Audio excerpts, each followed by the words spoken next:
बोलिए श्री सर्वेश्वर भगवान की जय। श्री द्वारका नाथ की जय। श्रीमद् भागवत महापुराण की जय। श्री वेद व्यास जी महाराज की जय। श्री सुखदेव जी महाराज की जय। श्री सोमनाथ ज्योतिर्लिंग की जय। श्री नागेश्वर ज्योतिर्लिंग की जय। हरि ओम।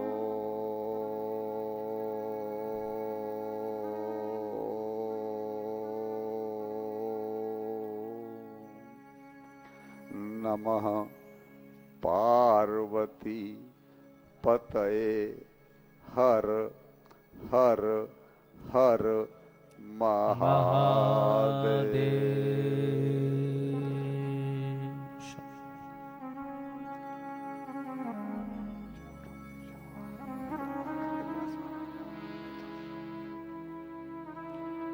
आइए कुछ समय के लिए अपने मन बुद्धि चित्त और अहंकार को संसार परिवार व्यापार और व्यवहार से खींचकर द्वारकापुरी में ले आइए। आज भगवान का प्राकट्य होगा।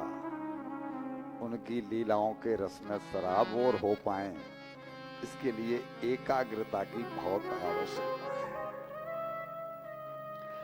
कल हमारे बीच में नृसिंह देव का प्राकट्य हुआ। भक्त प्रहलाद का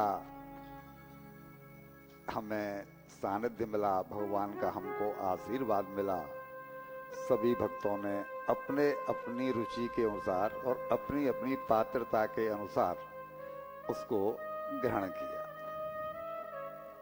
कल हमने प्रसंग को विराम दिया था जब भगवान गोदी में बिठा करके, नरसिंह देव गोदी में बिठा करके प्रहलाद से और माफी मांगते हैं। जब हम ये कहते हैं कि भक्त को भगवान छोड़ते नहीं, तो फिर प्रश्न ये पैदा होता है कि नौबत क्यों आई। तब भगवान ने आकर के इससे क्षमा मांगी है कि मुझे आने में देर हो गई, तेरी तरफ से कोई देरी नहीं हुई है।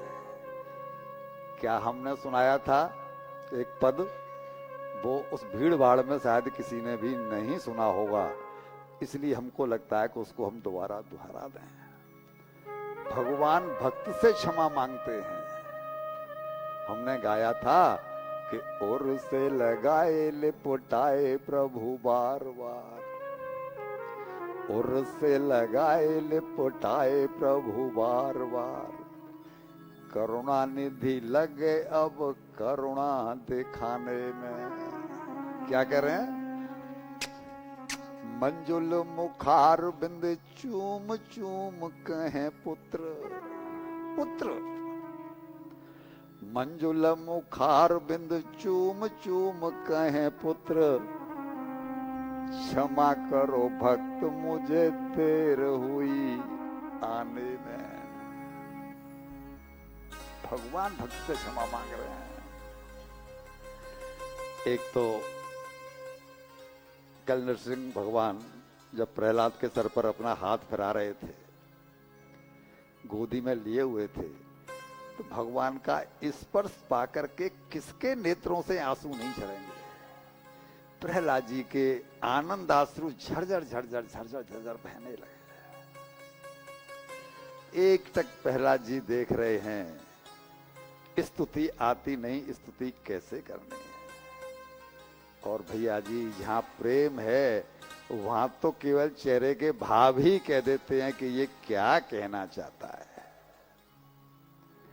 भगवान ने भी चेहरे को देख के पहचान लिया। हालांकि यहाँ पर करीब कई श्लोकों में प्रहलाद जी ने स्तुति की है। प्रहलाद जी की स्तुति से प्रसन्न होकर भगवान ने कहा है, बेटे तो मुझसे वरदान मांग लो, मैं तुम्हारी भक्ति से बहुत प्रसन्न हूं, अब मैं अगला प्रश्न करूं तो प्रश्न ये होगा कि भगवान इनकी भक्ति से इतनी जल्दी प्रसन्न क्यों हो गए? क्योंकि ये भक्ति निष्काम है। एक राजा का जो तीनों लोगों का स्वामी है, उसका बेटा उस सबको छोड़ करके और भगवान की भक्ति में मगन रहना चाहता है। उसको कुछ और नहीं चाहिए, राजपाट नहीं चाहिए, उसको भगवान का प्रेम चाहिए। और भगवान को भी वही प्रेमी पसंद है जिसको और कुछ नहीं चाहिए सिवाय भगवान को छोड़ करके। जब ये कहा कि बेटा कुछ वरदान मांग लो, तो इन्होंने बोला प्रभु अगर आप मुझे वरदानी देना चाहते हैं तो ऐसा कुछ दे दो कि अनेन कर्मणा भगवान परमेश्वर प्रियताम न मम न मम। मैं तो आपका निष्काम भक्त हूं, मुझे तो कुछ चाहिए नहीं। मैं आपसे अगर कुछ चाहूंगा तो भक्ति निष्काम कैसे कहलाएगी? फिर तो उसमें कामना की गंध प्रवेश कर गई। और भगवान जो अपनी कामनाओं की पूर्ति कराना चाहता है, क्या कह रहे हैं? सुनिए सब लोग इस बात को। जो अपनी कामनाओं की पूर्ति कराना चाहता है, यश आशीष आशास्ते नृभत सवै बणिक, वो तो बनिया हुआ। कुछ दे करके कुछ पाना चाहता है, वो भक्त का हुआ। ये तो विनिमय हो गया। हमने आपकी भक्ति की, आप हमें उसके बदले में ये दे दो, तो सकाम भक्ति हो गई। सकाम में लाभ देखा जाता है, तो मैं तो बनिया हूं नहीं। अब चौधरी साहब हम आपसे पूछते हैं कि इसमें बनियों की बुराई है कि या बनियों की बड़ाई है? जवाब दो जी।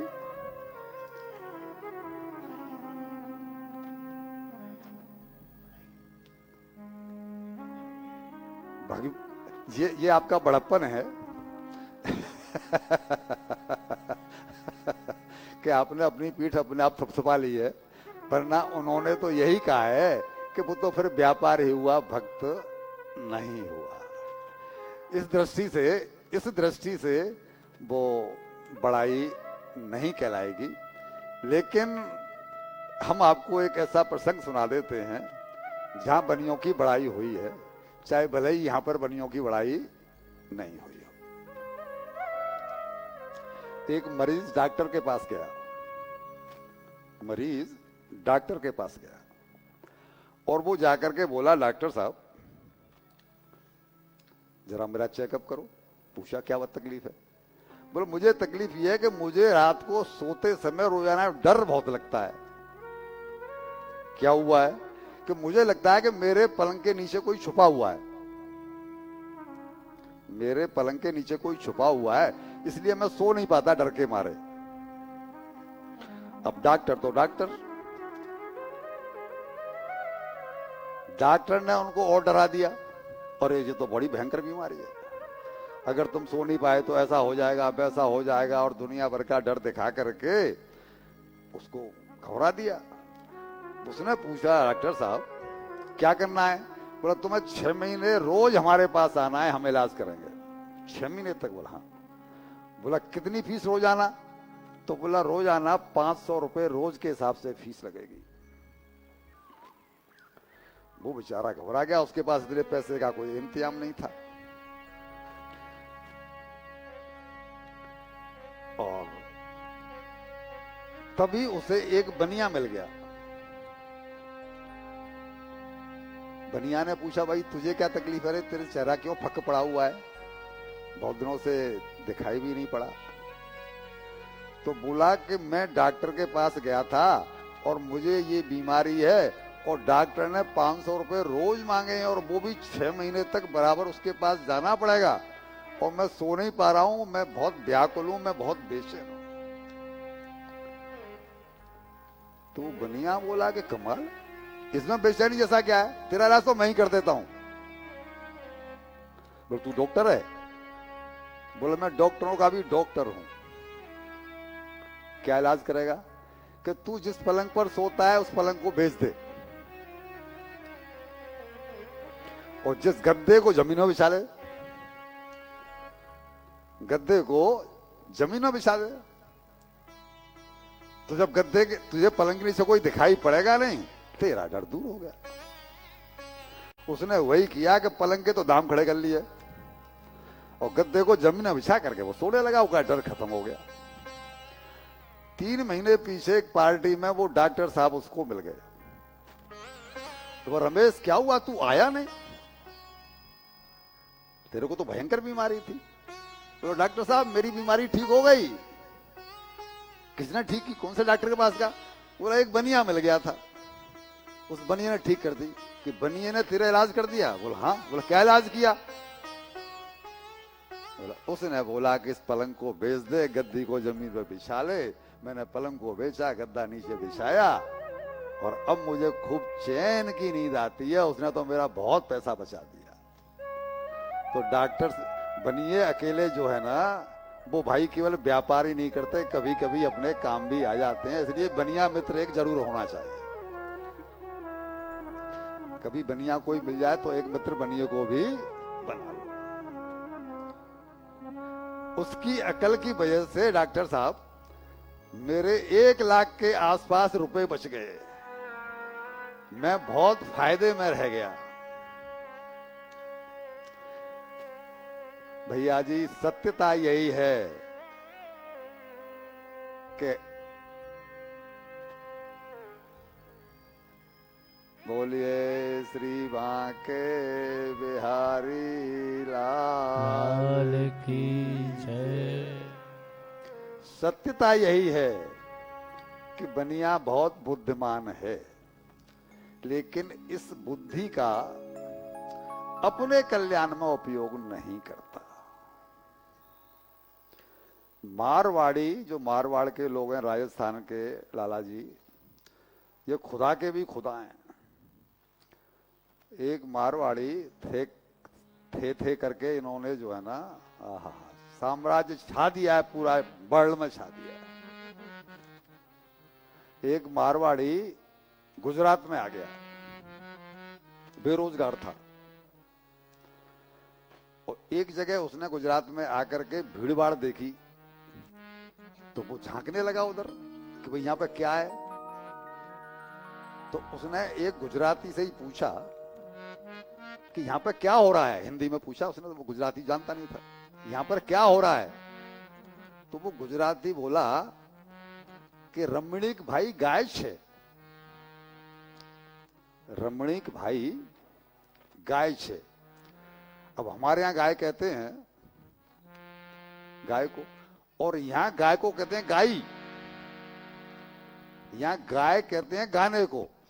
तो उसने तो कहा कि रमणीक भाई गा रहा है। अब मारवाड़ी की बुद्धि चली, मारवाड़ी की बुद्धि चली, ये तो बहुत बढ़िया क्लू मिल गया। तो एक जगह लक्खी मेला लगा हुआ था, बहुत भीड़ भाड़ वाला, चलता था महीने भर। वो वहां पहुंचा और एक प्लॉट लिया उसने किराए पे, और प्लॉट किराए पे लेकर के बाहर एक बोर्ड लगा दिया कि यहाँ गधा गाय छे। यहाँ को कहते हैं, यही यहाँ गधा गाय छे। गुजरात था, तो लोगों ने हिसाब लगाया कि यहाँ गधा गा रहा है। टिकट लगा दी 5 रुपया, 5 रुपए की टिकट, और प्लॉट ऐसा लिया, वो जो जगह ली कि इधर से एंट्री और पीछे से बाहर, और बहुत दूर तक कोई एंट्री पीछे की तरफ थी नहीं। तो लोग आए, बोर्ड को पढ़े, बोर्ड तो गुजराती में लिखा हुआ है, बोर्ड को पढ़े और टिकट ले लेके बहुत भीतर घुस गए। वो गधा गा रहा है, गधा गा रहा है, गधा गा रहा है। वो जब वो पीछे पहुंचे, वो अंदर पहुंचे, तो वहां पर हिंदी भाषी खड़ा, बोला गधा कहाँ गा रहा है? तो बोला हम क्यों कह रहे हैं गधा गा रहा है, तो वहां लिखा है ना बाहर गधा गाय छे। तो वही गधा है और गाय है, उसने एक गधा बांध दिया, एक गाय बांध दी, भीतर एक गधा बांध दिया और एक गाय बांध दी। बोला गधा और गाय छे ना, है ना? अब उसको बाहर एंट्री मिलेगी नहीं, एंट्री मिलेगी उसे पीछे से। अब कोई उन हजारों में से कोई इक्का दुक्का आया भी, किसी ने झगड़ा फसाद किया भी, तो उसके 5 रुपए फिर वापस यार। हल्ला झगड़ा क्या को करता है, झगड़ा क्या करता है, झगड़ने की क्या बात है भाई। हमारे यहाँ तो ऐसे ही कहते हैं, हमने तो लिखा गधा गाय से, यहाँ गधा भी है और गाय से, झगड़ा की क्या बात। खुदा है बाबा, लेकिन अपने कल्याण में उसका उपयोग नहीं होता। संत कहते हैं इस विवेक का, इस बुद्धि का कभी कभी अपने कल्याण में भी उपयोग कर लेना चाहिए।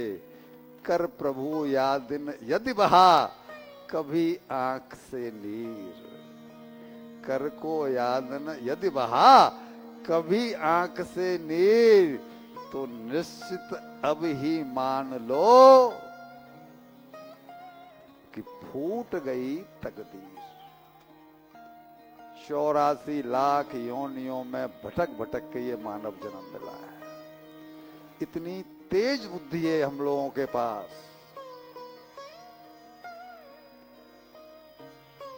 जिसका कोई जवाब नहीं। इसका यूज कर लो भाई, इसको यूज कर लो भाई। प्रहलाद जी बोले कि मैं बनिया नहीं हूं, मुझे आपसे कुछ नहीं चाहिए, क्योंकि जहां डिमांड होगी वो भक्त डायमंड नहीं बन सकता। अगर मैंने आपसे कुछ डिमांड कर डाली ना प्रभु, तो मैं डायमंड कैसे बनूंगा। और डायमंड वो होता है जो प्रभु के मुकुट में जड़ा जाता है। भगवान जब अपना मुकुट बनाते हैं ना, तो गिन गिन के चुन चुन के भक्तों को डायमंड के रूप में अपने मुकुट में सजाते हैं। भगवान डायमंड खरीदने के लिए नहीं जाते। मुझे डायमंड बनना है, मुझे डिमांड आपसे नहीं करनी। क्यों मांगू आपसे उन वस्तुओं को जिन्हें अंत में छोड़कर जाना है। क्यों मांगू उस सल्तनत को जिसके होते हुए भी, क्यों मांगू उस सल्तनत को जिसके होते हुए भी मुझे नंगे ही। ये ऐसे सूत्र हैं जो हमें निष्कामता के प्रति कहते हैं भाई कि इस निष्कामता से भगवान रीझ गए।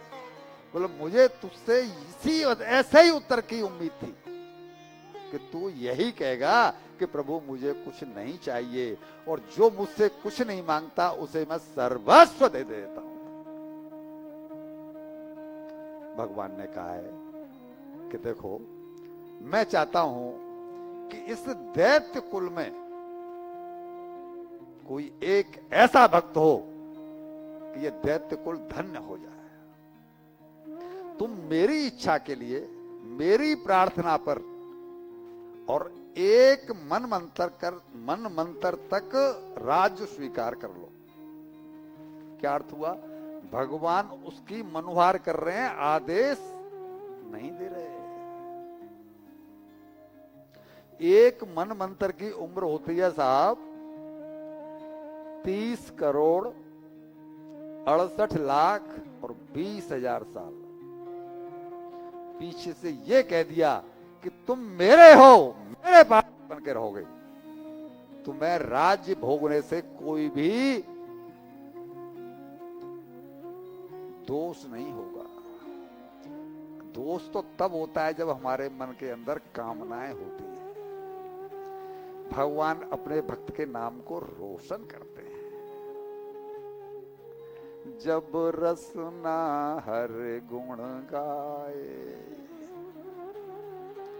जब रसना हर गुण गाए, मन प्रभु चरणन रम जाए। तब इतना समझ लेना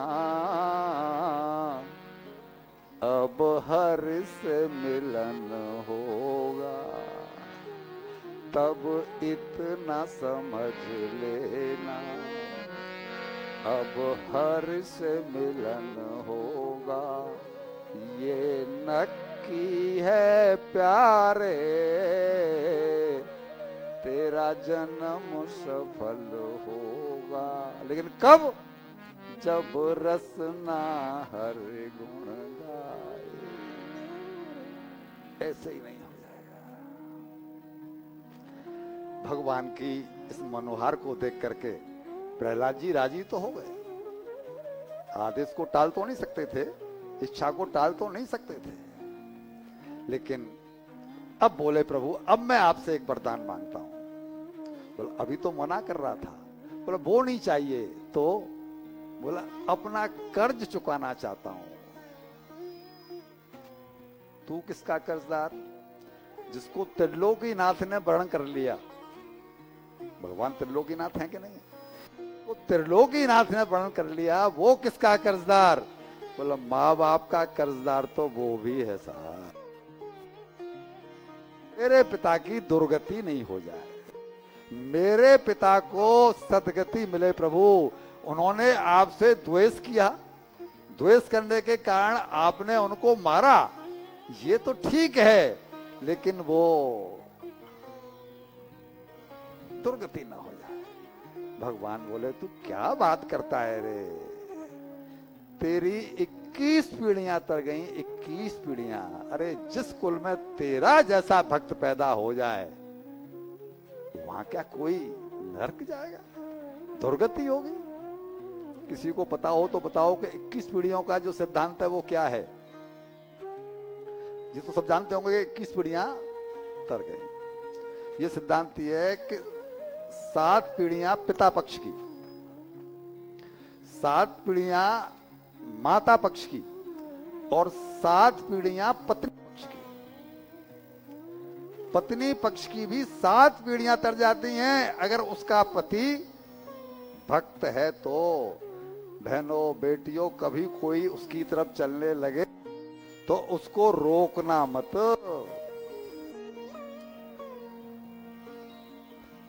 21 पीढ़ियां तर जाएंगी, ऐसा भगवान ने उसको आशीर्वाद दिया। और भक्त प्रहलाद ने अपने जीवन को धन्य किया है, एक मनमंत्र तक राज्य करके।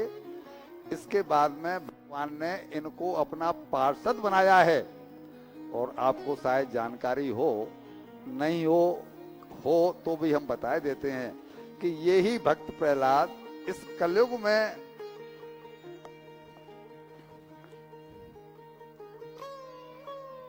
बोलिए श्री बांके बिहारी लाल की जय। ये ही भक्त प्रहलाद इस कलयुग में आकर के कबीरदास हुए हैं। कबीरदास कौन हुए हैं? भक्त प्रहलाद। भगवान ने को अपना पार्षद बनाया। जब देखा कि भक्त की जरूरत है, संसार में अंधविश्वास बहुत बढ़ता चला जा रहा है, तो भगवान ने इनको भेजा। और कबीरदास जी का जन्म मुस्लिम परिवार में नहीं हुआ है। कबीरदास जी एक बालक के रूप में मुस्लिम परिवार को मिले हैं, मुस्लिम परिवार में पले हैं, लेकिन भक्त हुए हैं। और कभी उन्होंने ये नहीं माना कि मैं मुस्लिम नहीं हूं, मैं भक्त हूं। और भक्त की कोई जाति नहीं होती। धन्यता तो तभी है भाई। अब प्रसंग आता है गज और ग्राह के उद्धार का। ये कथा सुनकर के परीक्षित जी बोले भगवान आनंद आ गया।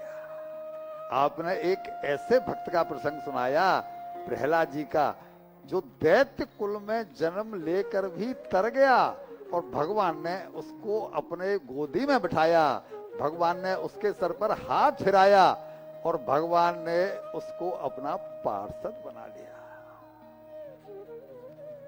अब मुझे गज और ग्राह के उद्धार की कथा सुनाई। इस कथा में बहुत कुछ लंबा चौड़ा चक्कर नहीं है, लेकिन हमने प्रयास किया है इस कथा को बड़ी शिक्षाप्रद बना देने का। बड़े ध्यान से सुनिए। सुखदेव जी कहते हैं, राजन, त्रिकूट पर्वत के जंगल में एक हाथी रहता था।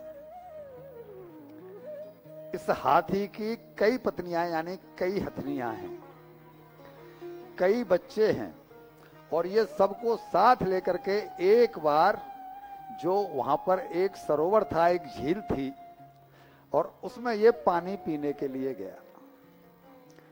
खूब पानी पिया और फिर सूंड में पानी भर भर के इसने जो है ना बच्चों पर और हथनियों पर उछालना शुरू किया। किलोल जिसे कहते हैं, किलोल करने लगा। अब मेरा आध्यात्मिक पक्ष वैसे तो मैं क्लियर करता जाऊंगा, फिर भी आप समझते रहना।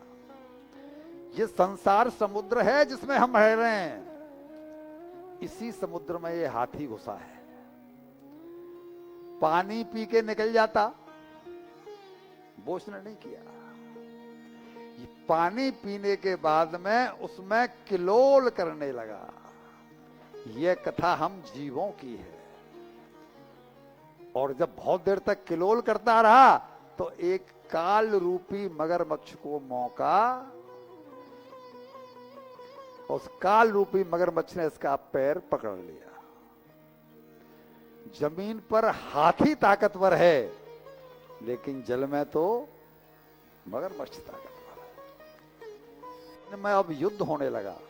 ये अपनी ताकत लगाए तो मगरमच्छ को ऊपर खींच ले, मगरमच्छ ताकत लगाए तो हाथी को नीचे खींच ले।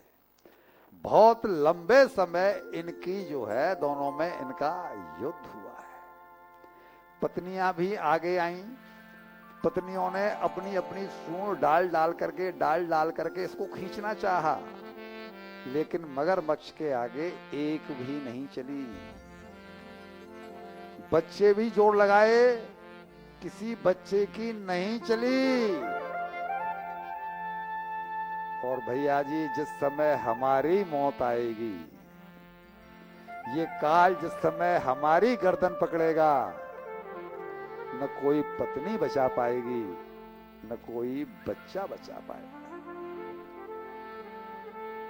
शास्त्र ठोक ठोक कर कहते हैं उसकी दुर्गति अटल है, अटल, टल नहीं सकती। उसकी दुर्गति अटल है, जो फंसा वासना भोग, और कुछ दिन के सुख के लिए, कुछ दिन के सुख के लिए 84 का भोग। हमारी उम्र कितनी है? लास्ट ऑफ 100 साल। एक कल्प की उम्र कितनी है? 4 अरब 32 करोड़ वर्ष। अगर कोई कैलकुलेटर हो तो जरा फैला लो। कोई ये कुछ सबसे नहीं है तो क्या है? कुछ दिन के सुख के लिए 84 का भोग। बहुत दिन तक युद्ध हुआ। अंत में हथनियों ने विचार किया कि अब ये बच नहीं सकता। कुछ दिन तो ला करके खाना पीना भी खिलाया, मतलब जंगल से तोड़ तोड़ के पत्ते लेके आई, लेकिन हाथी का आहार तो बहुत है। कितना लाती, कब तक लाती? और छोड़ छोड़ के उसको उसके प्रारब्ध पर, और एक एक करके अपने अपने लालाओं को ले ले करके वो जो कहावत है ना कि गई भैंस पानी में, ये हम लोगों के खूब काम आ रही है। ये हम लोग वही कर रहे हैं। हम भी संसार में भैंस की तरह घुस गए हैं, और जैसे भैंस पे एक बार पानी में घुसती है तो निकलती नहीं। वो चरवाहा उसको बहुत कोशिश करता है निकालने का, लेकिन भैंस पानी में से नहीं निकलती।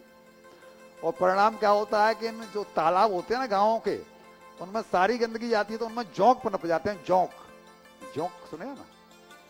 जोंक नाम का एक कीड़ा होता है जो खून पीता है, और वो भैंस में भीतर घुस जाता है और वो फिर जो है उसका खून पीता है। ऐसे ही ये जो व्यसन है, ऐब हैं, बुराई हैं, ये हमें प्रवेश कर गए और हमारा खून चूस रहे हैं। क्यों? कि हम इसमें से निकल नहीं रहे हैं। अरे बाबा, जितने भी सुख थे हमने सारे ले लिए। कौन सा सुख ऐसा है जिसको हमने नहीं भोगा? और सारे सुखों के भोगने के बावजूद भी हमारा मन अगर उसमें से नहीं निकल रहा है, तो वो ही होगा कि जैसे घर के डिब्बे में, किचन में डिब्बा जो होता है, उसमें शक्कर भरी होती है, उसमें शक्कर भरी होती है, शक्कर, और कभी कभी उसमें चींटा घुस जाता है। और वो बहू हमारी क्या करती है कि उसमें चम्मच डालती है शक्कर भरने के लिए। वो चींटे कब तक निकाले, बरसात के दिनों में ही होता है, कब तक, तो वो चींटे के साले के दो टुकड़े हो जाते हैं और मालूम पड़ा गया चींटे का ऐसी तैसी। और अगर वो खा पी कर होता तो बच जाता। हम भी खा पी करके मौज मजाक करके अब यहां से निकल जाएं तो चींटे जैसी दुर्गति नहीं होगी। शंकराचार्य जी ने लिखा है, मंदिर आप जाते हैं रोजाना, शंकराचार्य जी का मठ है, शंकराचार्य जी के उपदेश वहां देखते हैं, शंकराचार्य जी का वो मठ में प्रवेश करते हैं। अंगम गलितम पलितम मुंडम दसन विहीनम जातम तुंडम वृद्धो यात गृहीत्वा दंडम तदपि न मुंचति आशा पिंडम भज गोविंद भज गोविंदम गोविंदम भज मूढ़मते भज गोविंदम भज गोविंदम गोविंदम भज मूढ़मते।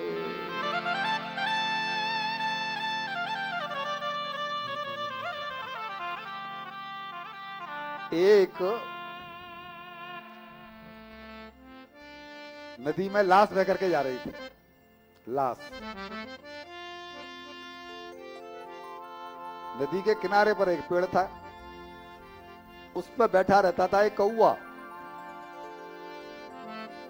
कौवा ने देखा कि लाश बह रही है, लाश तो तैरते आती है ना, जब पानी फूल जाता है तो लाश तैरती है, तो वो कौवा पेड़ से उड़ा और आकर के लाश पे बैठ गया।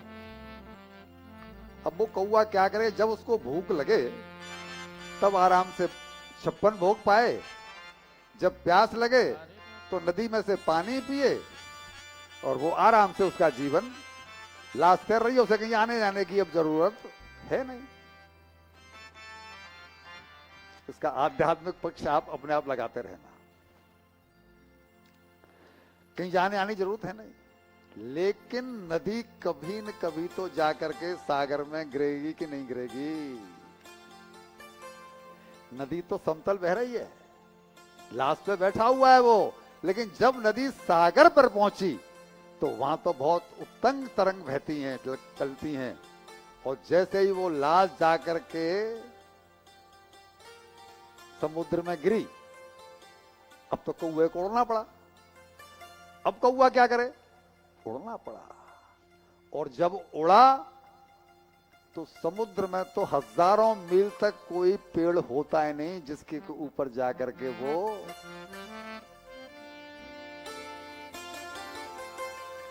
चारों तरफ उड़ा, बैठने को कहीं जगह नहीं, पानी पर कौवा तैर नहीं पाता,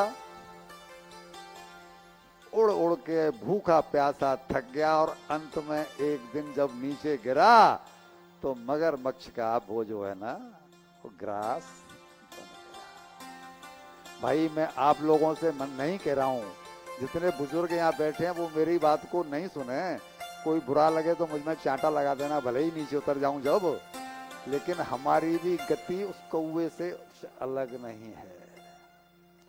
हमने भी बहुओं के हाथ के चुपड़े चुपड़े फुलकों को समझे नहीं और सब कुछ मान लिया है। हमको ये डर ही नहीं है कि भैया ये कभी न कभी तो इस शरीर को जाकर के किसी समुद्र में पड़ना है। दोनों टाइम के भोजन को और सुख से बिछे हुए डल्लब के गद्दों को हमने मान लिया कि हमारा जीवन यहीं तक है। भैया यहाँ कोई किसी का नहीं है। इन चीजों को हम जितनी जल्दी मान जाएं, जितनी जल्दी समझ लें, उतना अच्छा है।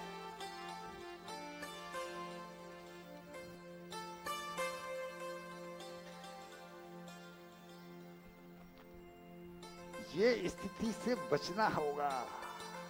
और जब अब आइए प्रसंग पर, मैंने 2-3 बातें ऐसी कह दी हैं जो कल्याण के इच्छुक होंगे वो सोचने को मजबूर हो जाएंगे। मैंने दो तीन जो छोटे छोटे छोटे छोटे सूत्र बताए हैं।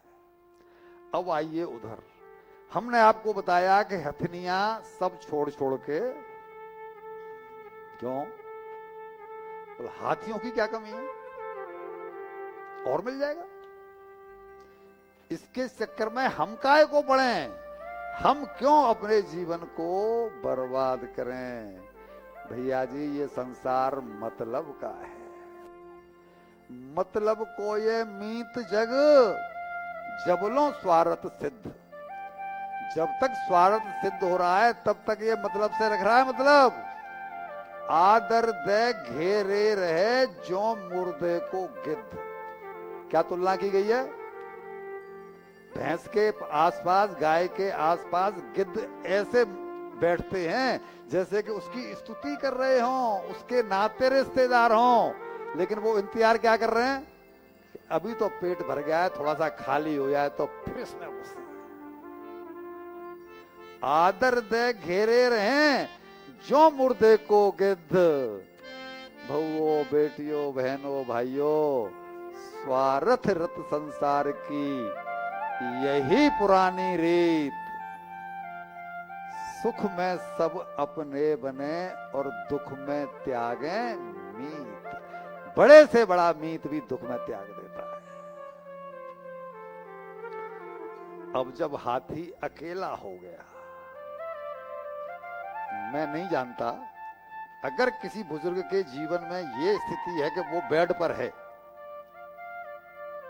बेड पर है, न तो बहुओं के पास समय है कि उसके पास बैठेंगे, न पोतों के पास समय है कि उसके पास बैठेंगे, वो अपने कॉलेज जाएंगे कि उसके पास बैठेंगे, बेटे अपने व्यापार पर जाएंगे कि उसके पास बैठेंगे, बहुएं अपनी पार्टी किटी पार्टी करेंगी कि उसके पास बैठेंगी।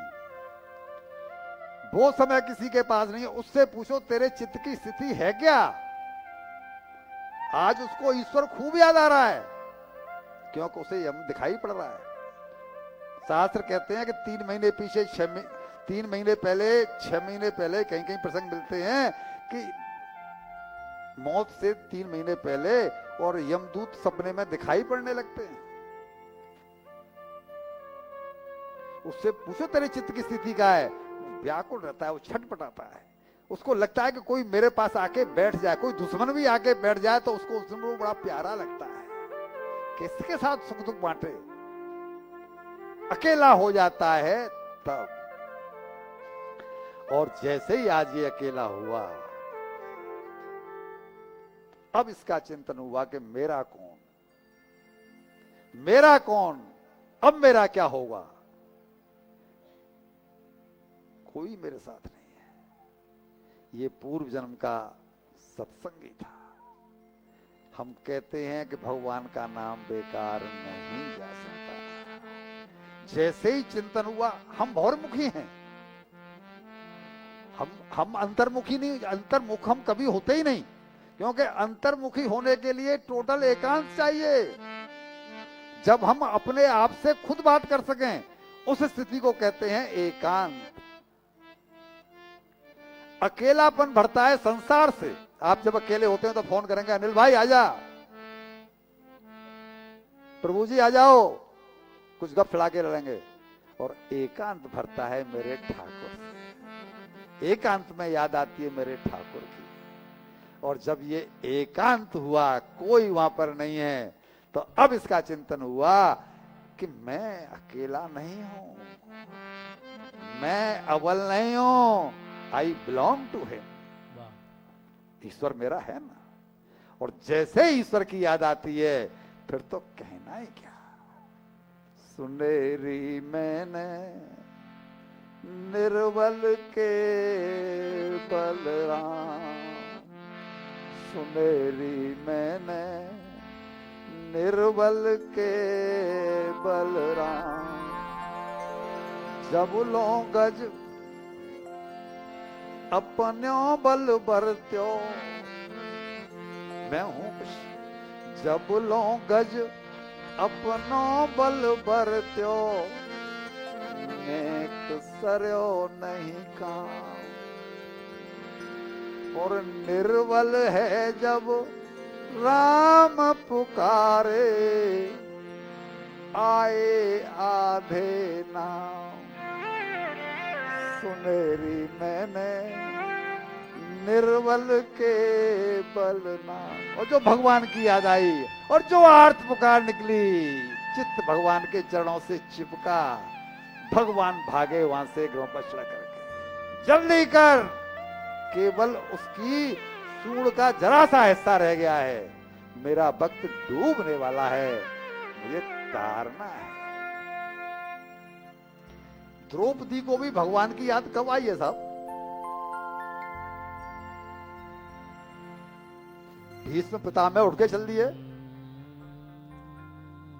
कृपाचार्य, द्रोणाचार्य सबने मुंडी नीचे कर ली, पांचों पति बंधक हैं, उसको बचा नहीं सकते।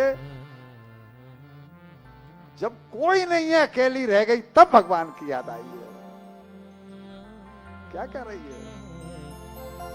कहां जा छुपे हो, कहां जा छुपे हो, ओ प्यारे कन्हैया, यहां लाज मेरी लुटी जा रही है। कहां जा छुपे हो, ओ प्यारे कन्हैया, यहां लाज मेरी लुटी जा रही है। दुशासन के हाथों, दुशासन के हाथों तेरी द्रौपदी की सभा बीच साड़ी खींची जा रही है।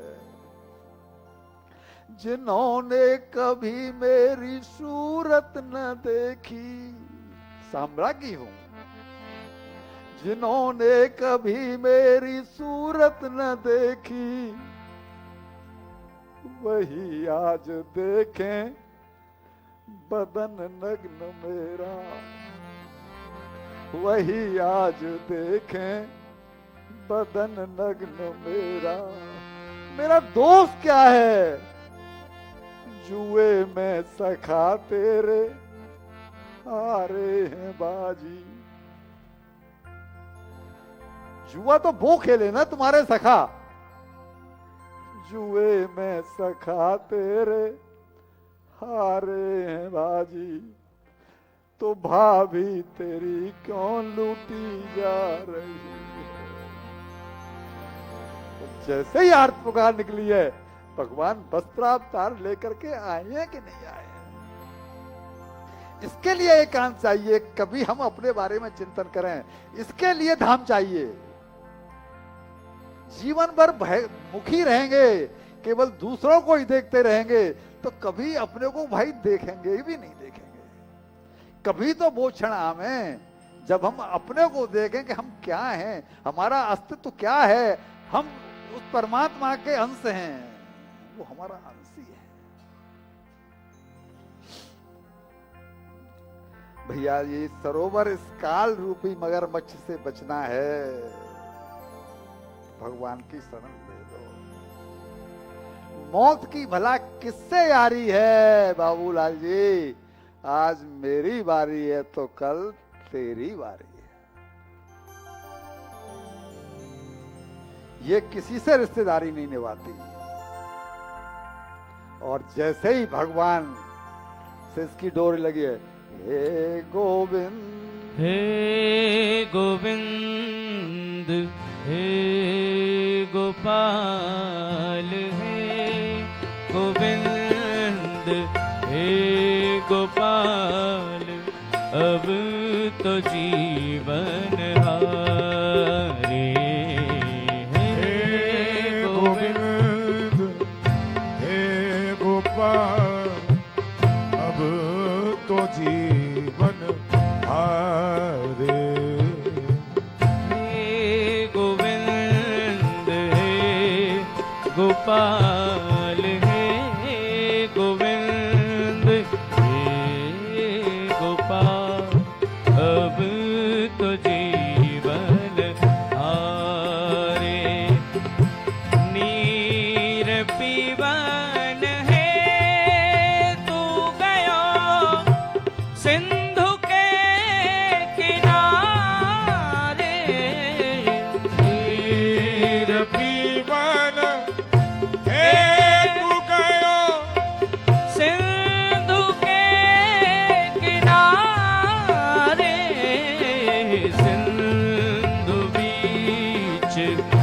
बसत ग्राह सिंधु बीच बसत ग्राह नाम हरि पुकारे हे गोविंद हे गोपाल अब तो जीवन हारे।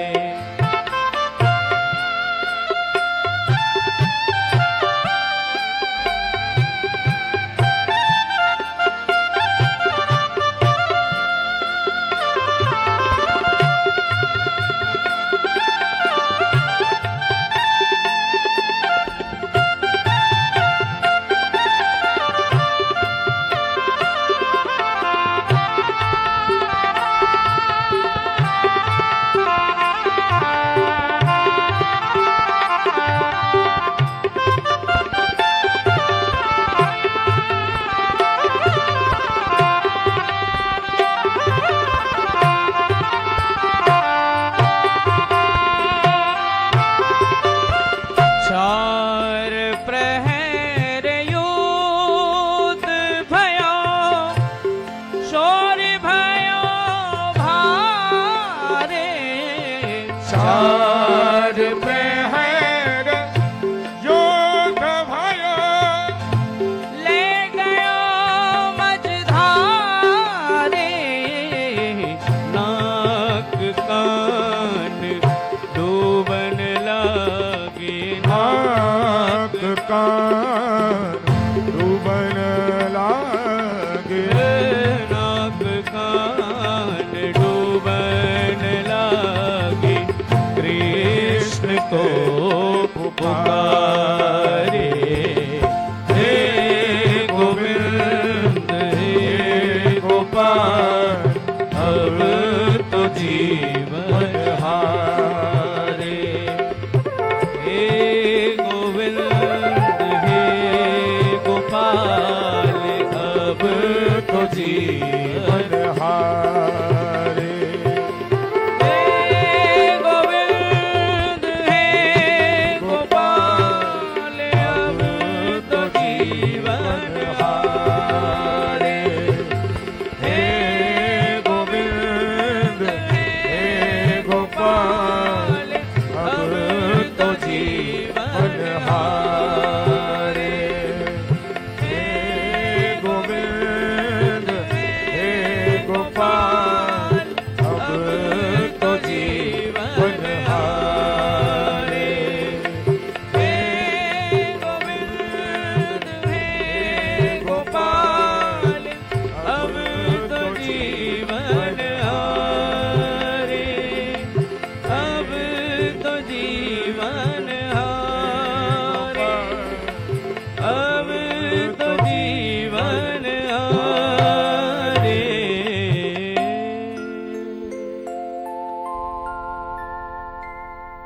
भैया जी, बहनों, बहुओं, बेटियों, भगवान हमारे मुंह से यही तो सुनना चाहते हैं कि हमारे मुंह से ये निकल जाए कि हम हार गए, अब आप हमारे हाथों को थाम लो, पकड़ लो।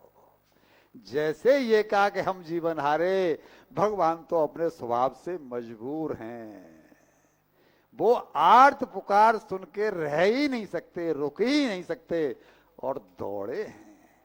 और दौड़ करके जब आए हैं तो ग्राहाद विपाटन मुखाद, ग्राह के मगर के जो है ना, और गर्दन को चक्र से काट दिया। मुक्ति किसने मांगी? प्रार्थना किसने की? हाथी ने। लेकिन मुक्ति किसको मिली है? ग्राह को। भगवान कहना चाहते हैं कि सत्संगी है ग्राह, जिसने भगवान को याद किया। सत्संगी के चरण पकड़ने वाले, सत्संगी के चरण पकड़ने वाले का उद्धार मैं उससे भी पहले करता हूं। संतों की महिमा क्यों है भाई? हम संतों के चरणों में क्यों गिरते हैं?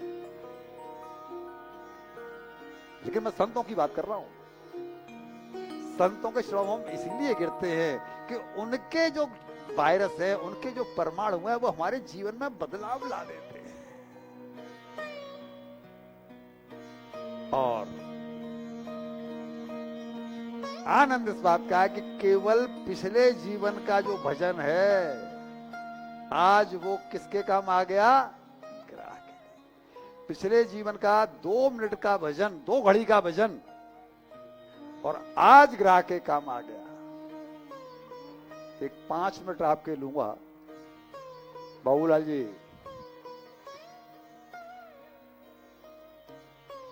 प्रभु जी बैठो। एक 5 मिनट लूंगा। भाव हृदय को छुए, मैंने प्रयास ये किया है। एक दिन सपने में मैंने देखा अपनी मौत को अपने शरीर से अलग होकर। ये कोई भी कर सकता है। कल्पना करो, एक दिन सपने में मैंने अपनी मौत को अपने शरीर से होकर अलग होकर के देखा। क्या देखता हूं कि लोग खड़े हैं संवेदना शून्य चेहरे लेकर। कोई मर जाता है तो किसी को कोई दुख होता है? सब जाकर के एक फॉर्मेलिटी निभाने के लिए। लोग खड़े हैं संवेदना शून्य चेहरे लिए। उनमें से कुछ दुखी हैं तो कुछ ऐसे भी हैं जो अपनी कुटिल मुस्कान को छुपा रहे हैं। अच्छा हुआ ये इसी लायक था।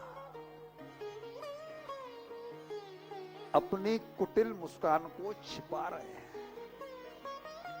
फिर देखा कि मेरे अपनों ने ही, जब ये शरीर शांत होगा तो ये प्रभु जी सबसे आगे आगे रहेंगे। फिर देखा कि मेरे अपनों ने ही मेरे शरीर पर कफन उड़ा दिया है और घास फूस पर लिटाकर ले जा रहे हैं मुझे शमशान की ओर। घास फूस पर लिटाकर ले जा रहे हैं मुझे शमशान की ओर। फिर मैंने वहां अपनी ही आंखों से अपने ही शरीर को जलते हुए देखा। अपनी ही आंखों से अपने शरीर को जलते हुए देखा कि तभी किसी ने पास आकर मेरा हाथ थाम लिया। तभी किसी ने पास आकर मेरा हाथ थाम लिया। जब मैंने उसकी ओर चेहरा घुमाकर देखा तो मैं बड़ा हैरान था, क्योंकि हाथ थामने वाला कोई और नहीं, मेरा अपना ही अंशी और मेरा सच्चा सगा मेरा भगवान था। मेरा सच्चा सगा मेरा भगवान था। जब मैंने उनकी ओर जिज्ञासा भरी दृष्टि से देखा तो वह हंसकर बोला, अरे रोटी राम, ऐसे क्या देखता है? अरे रोटी राम, ऐसे क्या देखता है? तूने हर दिन जो 2 घड़ी मुझे जपा है ना, तूने हर दिन 2 घड़ी मुझे जो जपा है ना, तो ले आज चुक ले उसका कर्जा। तेरा वही कर्ज चुकाने में आया हूं। भगवान कर्जा रख के सोता नहीं। हम भगवान को कर्जदार बनाएं तो सही। तो ले चुक ले अपना कर्जा, तेरा वही कर्जा चुकाने आया हूं। भैया जी मैं रो दिया। तब अपनी बेवकूफियों पर यह सोचकर कि जिनको केवल 2 घड़ी जपा, वे मेरे अंशी तो मुझे बचाने आए हैं, और मेरे वे अंश जिनके लिए मैं हर घड़ी खपा, मेरे वे अंश जिनके लिए मैं हर घड़ी खपा, घास फूस पर लेटा करके मुझे शमशान में जलाने लाए। डनलप के गद्दे नहीं है, घास फूस पर लटाकर मुझे शमशान में जलाने लाए हैं। तभी मेरी आंखें खुली, तभी मेरी आंखें खुली तो देखा कि मैं तो अपने बिस्तर पर विराजमान हूं। अरे मैं कितना नादान हूं कि जो मेरा सच में सच्चा सगा है, मैं अपने उसी भगवान अंशी से अनजान हूं। बोलिए श्री बांके बिहारी लाल की जय। मैं इसलिए बार बार कहता हूं कि भैया भगवान को जपो। 2 घड़ी का जपा हुआ भी इस गजराज के काम आ गया। इस प्रसंग से हम ये शिक्षा लें कि जब भी कोई मुसीबत आए तो राजनेताओं और पुलिस के चक्कर में न पड़कर भगवान के चरणों का आश्रय लें, लेकिन मन उसके लिए निर्मल चाहिए। कुटिल मन की भगवान नहीं सुनता। जितना संभव हो सके जीवन में एकांतवास को प्राथमिकता दें। अरे भाई लिखवा के ले लो, लिखवा के ले लो, लिखवा के ले लो कि जितनी श्वास हैं उससे पहले ये शरीर शांत नहीं हो सकता। कहीं चले गए एकांतवास में 1 आध महीने के लिए, 10-15 दिन के लिए, 2-5 किलो वजन कम हो जाएगा तो क्या घट जाएगा बाबा। लेकिन अपने बारे में चिंतन तो होगा। भैया जी बहनों, दुनिया से बात करने के लिए जरूरत पड़ती है फोन की।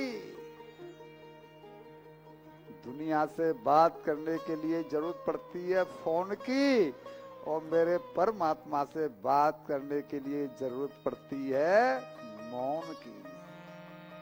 मौन घर में रह करके नहीं रह सकते भैया जी, उसके लिए एकांत चाहिए।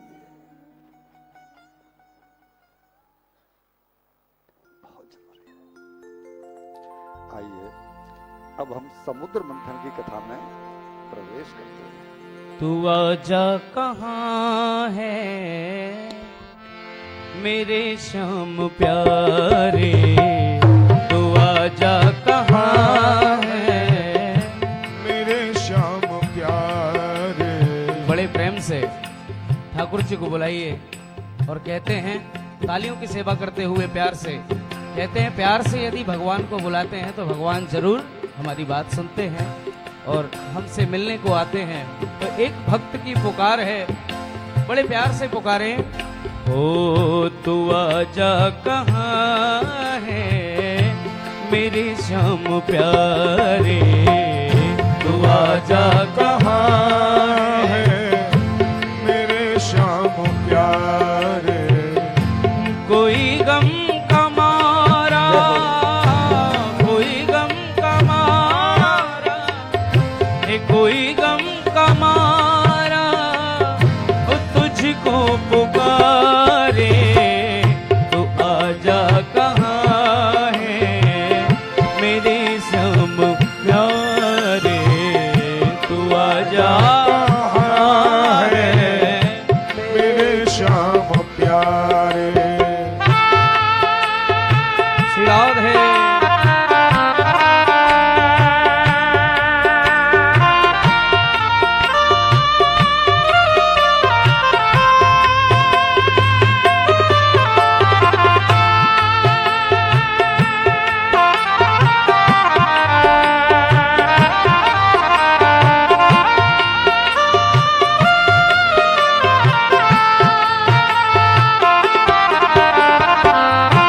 तेरी याद की आग में जल रहा हूँ, तेरी याद की आग में जल रहा हूँ। कन्हैया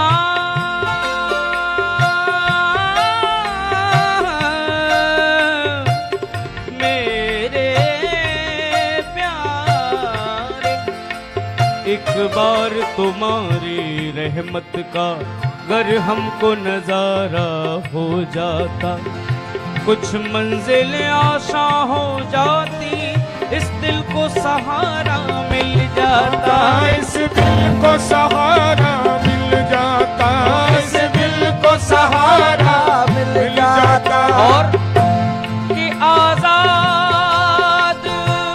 खुशी से हम मर जाते कि आजाद खुशी से हम मर जाते। मरने का हमें गम क्या होता, एक बार जो मरने से पहले दीदार तुम्हारा हो जाता, दीदार तुम्हारा हो जाता, दीदार तुम्हारा हो जाता। हो तेरी याद की आग में जल रहा हूँ, तेरी याद की आग में जल रहा हूँ। मैं कांटों को दिल पे लेके चल रहा हूँ, मैं कांटों को दिल में लेके चल रहा हूँ। ओ मैं कांटों को दिल पे लेके चल रहा हूँ। हो टपकते हैं आंसू, टपकते हैं आंसू, टपकते हैं आंसू, टपकते हैं आंसू। हैं आँखों से हमारे, तू आजा कहाँ है मेरे शाम प्यारे, तू आजा कहाँ है मेरे श्याम प्यारे। ओ तू आजा कहाँ है मेरे श्याम प्यारे, तू आजा कहाँ है मेरे श्याम प्यारे। ओ कोई गम का मारा, कोई गम का मारा, कोई गम का मारा है तुझको पुकारे, तू आजा कहाँ है मेरे श्याम प्यारे। तू आजा कहाँ है मेरे श्याम प्यारे, तू आजा कहाँ है मेरे श्याम प्यारे, तू आजा कहाँ है मेरे श्याम प्यारे।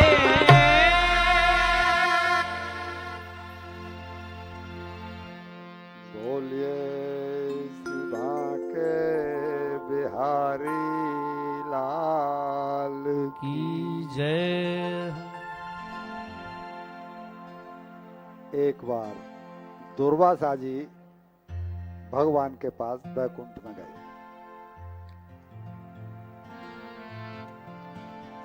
दुर्वासा जी बैकुंठ में गए, भगवान ने उनको अपने गले में पड़ी हुई ये प्रसादी माला और दुर्वासा जी के गले में डाल दी। भगवान का प्रसाद दुर्वासा जी को मिल गया। दुर्वासा जी जब आ रहे थे तो संजोग से इंद्र अपने ऐरावत हाथी पर चढ़ करके कहीं पर जा रहे थे। इंद्र देवताओं के राजा हैं। दुर्वासा जी ने विचार किया कि इंद्र देवताओं के राजा हैं, ये भगवान की प्रसादी माला के पात्र हैं। तो सोचा कि ये माला तो मैंने तो धारण कर ली, मुझे तो भगवान की कृपा मिल गई, आशीर्वाद मिल गया। अब इस माला को मैं इंद्र को अर्पण कर दूं, जिससे कि उसको भी ये प्रसाद माला प्रसादी उसको भी मिल जाए। उन्होंने वो माला दे दी इंद्र को, लेकिन इंद्र तो अभिमान में चूर था। उसकी दृष्टि में वो माला जो है वो फूलों की माला है। अभिमान किस बात का कि मेरे यहां तो कल्प वृक्ष लगा हुआ है। अभिमान किसका होता है? स्वर्ग में कल्प वृक्ष है और कल्प वृक्ष के पुष्प जो हैं वो ये मुरझाते नहीं है, मेरे लिए किस काम के। और हाथी के सर पे डाल दी। हाथी तो हाथी, हाथी ने वो झटका दिया सर को और माला नीचे गिरी और हाथी ने अपने पैरों से कुचलता हुआ हाथी आगे बढ़ गया। इस बात के ऊपर दुर्वासा जी की दृष्टि थी। संत तोलते हैं कि ये जितना बड़ा आदमी है वो किस लेवल पर है। भैया जी, बड़ा तो ऊंचाई पर तो गिद्ध भी उड़ता है, लेकिन गिद्ध की दृष्टि कहां रहती है? जमीन पर, और वो भी मुर्दे पर। ये ऊंचाई नहीं है। माला देने के बाद में चूंकि उनकी दृष्टि इंद्र के ऊपर थी और देख लिया कि इंद्र ने माला को अपमान किया, हाथी के सर पर डाल दी, हाथी ने पैरों से कुचल दिया और उसी समय दुर्वासा जी ने क्रोधित होकर इंद्र को श्राप दे दिया कि तू बहुत ही शीघ्र श्रीहीन हो जा, यानी तेरे पास जो ऐश्वर्य है वो सब का सब नष्ट हो जाए। ये बात जैसे ही दैत्यों को मालूम पड़ी कि दुर्वासा जी ने श्राप दे दिया इंद्र को, और उन्होंने जो है ना वो सब के सब ने अटैक कर दिया और इंद्रासन को छीन लिया। ये देवता मारे मारे मारे मारे इधर उधर भागे। दैत्यों ने साफ सुन करके छीन लिया सब कुछ। तब इन्होंने ये सब वैकुंठ में गए हैं और उनकी स्तुति की है कि हमसे भूल हो गई, हमारे राजा ने और आपकी प्रसादी माला का अपमान किया। क्या करते भगवान? हमारा बेटा कोई ऐसा अपराध करके आ जाए तो बताइए हम पिता लोग क्या करते हैं? कुछ कर पाते हैं चौधरी साहब? सब कुछ अब हो गया सो हो गया भाई। अब कुछ ऐसा है तो पुलिस में भी जाएंगे, कुछ ऐसा है तो किसी नेता के पास भी जाएंगे, कुछ ऐसा है तो खर्चा भी करेंगे। तो वही हाल भगवान का है। भगवान इन देवताओं की रक्षा में हमेशा रहे हैं। क्यों? कि जैसे भी हैं, खरे खोटे, कम से कम मेरे सम्मुख तो हैं। हम भी तो यही कहते हैं, अब बेटा कुछ गलत निकल गया, कुछ कपूत निकल गया तो आखिर में है तो मेरा ही अंश भाई। चलो जैसा भी है कम से कम मेरा है। तो हम भी तो उनकी हर गलती पे पर्दा डालते ही हैं। ऐसे ही भगवान ने कहा कि ये कम से कम मेरे सम्मुख तो हैं, विमुख तो नहीं। भैया जी, बहनों, बहुओं, बेटियों, ये दुनिया उनको आज भी स्वर्ग है जो हरि से जुड़े हैं, जो हरि के सम्मुख है। यह दुनिया उनको आज भी स्वर्ग है जो हरि से जुड़े हैं, लेकिन यही दुनिया उनको आज भी नरक है जो हरि से मुड़े हैं। जो हरि से मुड़े हैं, यह मत भूलो कि यह उम्र बिना रुके सफर किए जा रही है। हम हर पल मर रहे हैं, हर सेकंड मर रहे हैं। यह मत भूलो कि यह उम्र बिना रुके सफर किए जा रहे हैं, जा रही है। और एक हम हैं कि इतनी ख्वाहिशें लिए वहीं के वहीं खड़े हुए हैं। आगे बढ़ने के लिए हमारा कोई प्रयास